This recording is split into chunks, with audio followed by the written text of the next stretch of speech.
చాలామంది క్రిస్టియన్స్ని గొర్రెలు అంటుంటారు.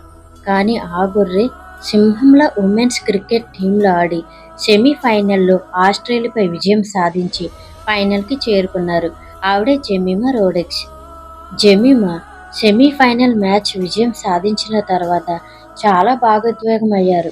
ఆమె జీసస్ గురించి చాలా గొప్పగా మాట్లాడారు.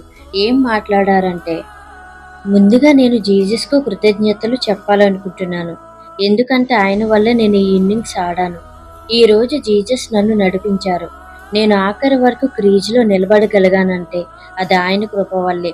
ప్రతి క్షణం ఆయన స్ఫూర్తితోనే బ్యాటింగ్ చేశాను. ఈ టూర్ మొత్తం నేను దాదాపు ప్రతిరోజు ఏడ్చాను. ఎంతో ఒత్తిడిలో ఉన్నాను. కానీ ఆ దేవుడే అన్నీ చూసుకున్నాడు. నేను క్రీజ్లో ఉన్నప్పుడు బైబిల్లోని ఒక వాక్యాన్ని పదే పదే మనసులో అనుకున్నాను. అదేంటంటే, నీవు నిశ్చలంగా ఉండు, ఆ దేవుడే నీ కోసం పోరాడుతాడు. అందులో ఉన్నట్టుగానే నేను నిలబడ్డాను. ఆయనే నా కోసం పోరాడారని చెప్పారు. అంతమందిలో జీసస్ గురించి అలా చెప్పడం చాలా గొప్ప విషయం. నవంబర్ 2న జరిగే ఫైనల్ మ్యాచ్లో ఇండియా విజయం సాధించాలని దేవుని ప్రార్థిస్తున్నాను.